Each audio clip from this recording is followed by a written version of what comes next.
नमस्कार। अपनी हिंदी क्लास में बच्चों आपका हार्दिक स्वागत है।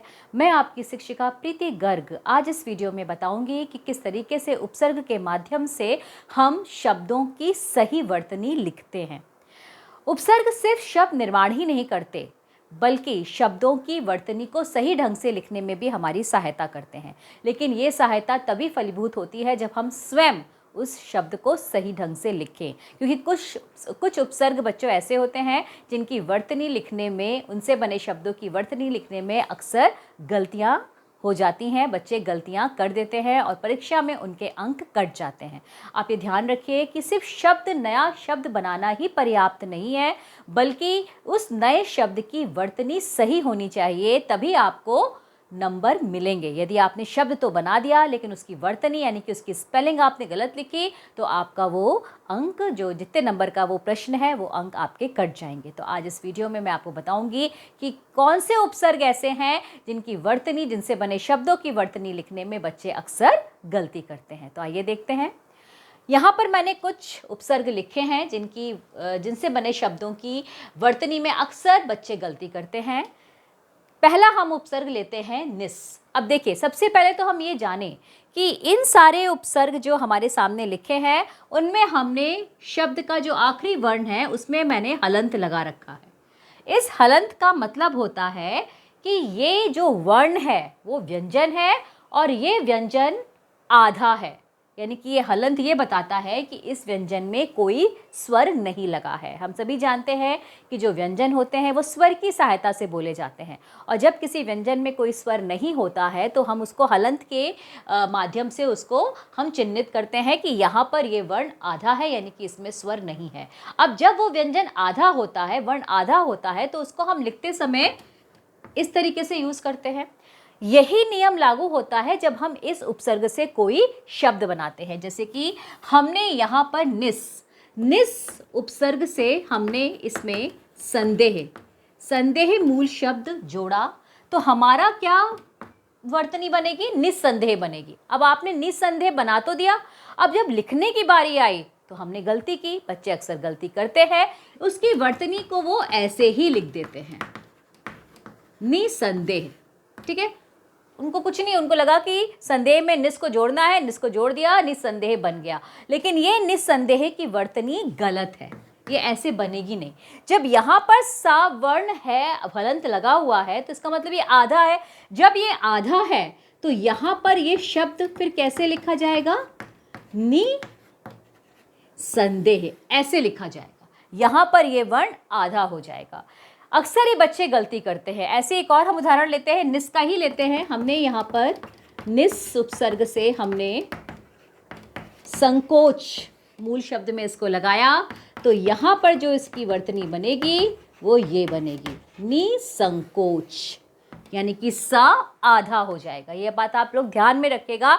अक्सर बच्चे इस तरह की गलतियाँ, शब्द तो लिख देते हैं, शब्द बोलने में तो वो निसंकोच बोल रहे हैं, लेकिन जब वो लिखते हैं तो वो गलत लिखते हैं। तो गलती कहाँ होती है? गलती यहाँ पर होती है कि ये समझ ही नहीं पाते कि ये जो सा है, ये जो यहाँ का वर्ण है वो हलंत में है, और हलंत का मतलब ये आधा है। तो हमें जब शब्द हम बनाएंगे तो इसको हमें आधे के रूप में ही लिखना है। ठीक है, आगे हम देखते हैं।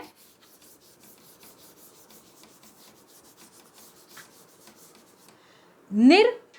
अब देखिए, निर क्या है? यहाँ पे र भी आधा है।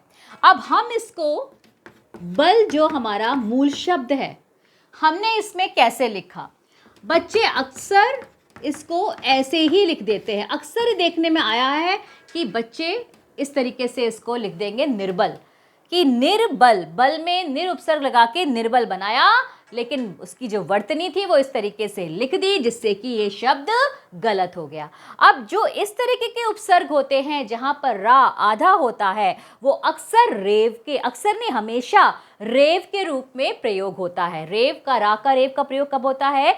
रा का रेव उस वर्ण पे लगता है जिस वर्ण से पहले वो आता है। यानी कि अगर हम बोले निर्बल, तो ये र नी के बाद आया है, लेकिन उसका जो आधा रूप है वो कहाँ लगेगा? ब के ऊपर लगेगा, निर्बल। हमेशा याद रखिए कि जिस वर्ण के बाद र बोला जाता है, रा का उच्चारण होता है, रेव उसके आगे वाले वर्ण के ऊपर लगता है। तो यहाँ पर जो इसकी वर्तनी आएगी वो आएगी निर्बल, हमेशा ध्यान रखिएगा। ऐसे यहाँ पर एक और हम शब्द ले लेते हैं निर से।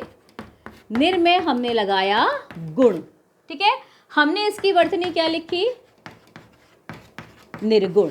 यानी कि जो ये आधा रे है वो इसके बाद जो यहाँ पे शब्द है उसके ऊपर रेव के ये आधा रा के रूप में लग जाएगा। ये अक्सर गलती बच्चे करते हैं इस तरह के निर उपसर्ग से बने शब्दों की वर्तनी लिखने में। तो आप लोग ध्यान रखिएगा, ये जो र है वो आधा है और जो रेव के ऊपर शब्द के किसी वर्ण के ऊपर लगेगा। अब यहाँ पर हम आगे आए, दुस। यहाँ पर भी यही है, दुस में सा आधा है, हमने यहाँ पर साध्य मूल शब्द में लगाया, तो यहाँ पर इसी को हमने लिख दिया दुस्साध्य, यानी कि जिसको साधा ना जा सके। दुस्साध्य, जिसको साधना बुरा है, जिसको साधना कठिन है, जिसको साधा ना जा सके। दुस का जो भावार्थ होता है वो कठिन होता है, जिसको साधा ना जा सके। दुस्साहस हो गया, दुस्साध्य हो गया। अक्सर आपने देखा होगा कि इस स से ना ये जो अंतस्थ ये आपका जो स है आपका ऊष्म व्यंजन है। जितने भी सा के जितने भी प्रकार है, स श श, षटकोण वाला श हो गया, शीशा वाला सा हो गया, स हो गया, ह हो गया, ये ऊष्म व्यंजन होते हैं। अब यहाँ पर हम दुस लगाकर हम जो अगर हम दुस उपसर्ग में कर्म मूल शब्द में अगर हम दुस उपसर्ग लगाते हैं, अब देखिए इसकी वर्तनी कैसे बनेगी। अब ये नहीं कि यहाँ पे दुस में है तो हम इसकी वर्तनी को ऐसे बना देंगे, आधा सा कर देंगे, नहीं।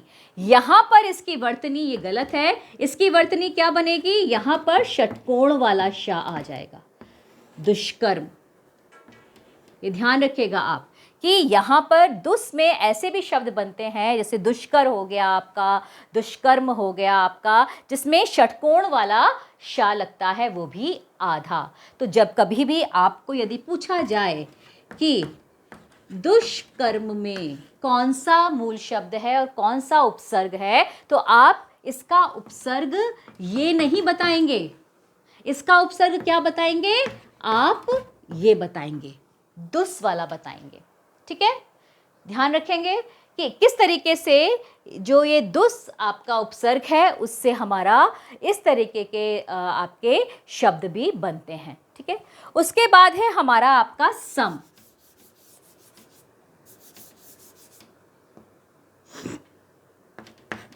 नहीं, सम के बाद सबसे पहले है आपका ये दुर। यहाँ पे भी रा आधा है, वही जैसे निर में हमने प्रयोग किया था वैसे ही यहाँ पर भी प्रयोग होगा।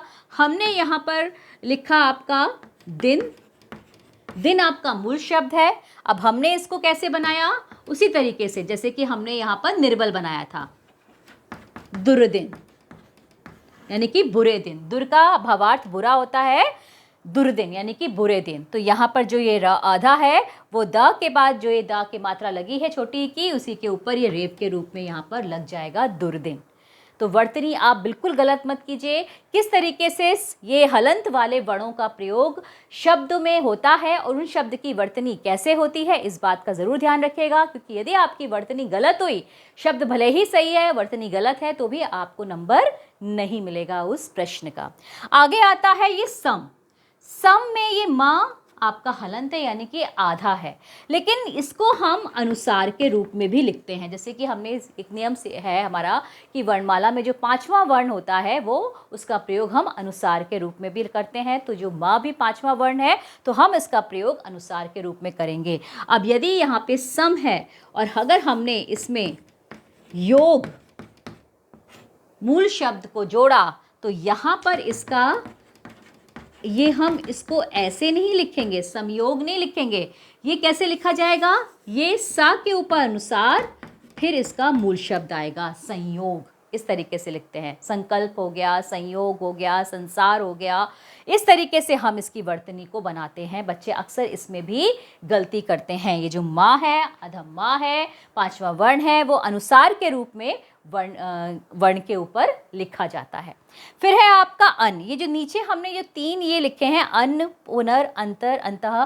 कुछ संस्कृत के उपसर्ग, मेन 22 उपसर्ग के अलावा बच्चों कुछ ऐसे उपसर्ग भी होते हैं जो कि संस्कृत के अव्यय होते हैं, ठीक है, वो भी उपसर्ग के रूप में प्रयोग किए जाते हैं, उनसे भी हम शब्द बनाते हैं। तो ये अन, पुनर, अंतर, अंतः या इसके जैसे और भी आपको आपकी व्याकरण की पुस्तक में मिल जाएंगे, वो संस्कृत के अव्यय होते हैं जिनसे कि शब्द निर्माण होता है। अब ये अन में भी देखिए आपने, अन यहाँ आधा है, यानी कि न पे ये हलंत लगा है। अब यहाँ पर अगर हमने इसको, इच्छा हमारा जो मूल है, अन्न का भी मतलब होता है अभाव, नहीं का भाव होता है अन्न उपसर्ग में। अन्न में अगर हमने इच्छा में अन उपसर्ग जोड़ा तो हमारे पास क्या वर्तनी बनकर आई? अनिच्छा, यानी कि जिसकी इच्छा ना हो, इच्छा का अभाव, अनिच्छा। अब किस तरीके से हमने इसको बनाया? अन में हमने जो छोटी की मात्रा थी हमने उसको ना पे लगा दिया और बाकी जो इसका जो शब्द का हिस्सा है वो हमने ऐसे ही लिख दिया, अनिच्छा।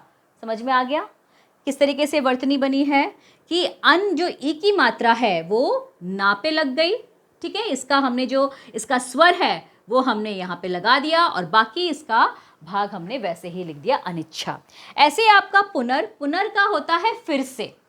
पुनर में हमने यहाँ पर जन्म मूल शब्द में लगाया तो इसकी वर्तनी लिखी जाएगी पुनर्जन्म।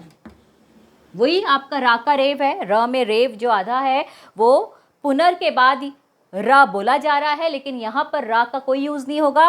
रा रेव के रूप में इसके आगे वाले वर्ण के ऊपर लगेगा। जैसे पुनर्जन्म हो गया, पुनर्मिलन हो गया, पुनर्विवाह हो गया, इस तरीके से इस उपसर्ग का प्रयोग किया जाता है। ऐसे ही आपका अंतर है या अंतः, ये भी संस्कृत का अव्यय है। हमने इसको ऐसे लिखा,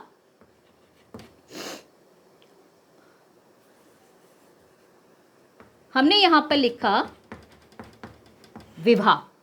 अब अंतर में अगर हमने विवाह शब्द जोड़ा तो हमने इसमें क्या लिख दिया? विवाह की जगह हम इसमें एक शब्द ले लेते हैं जाति, जातीय लिख देते हैं। जातीय मूल शब्द है। अब हमने यहां पर किस तरीके से हमने इसको लिखा? अंतर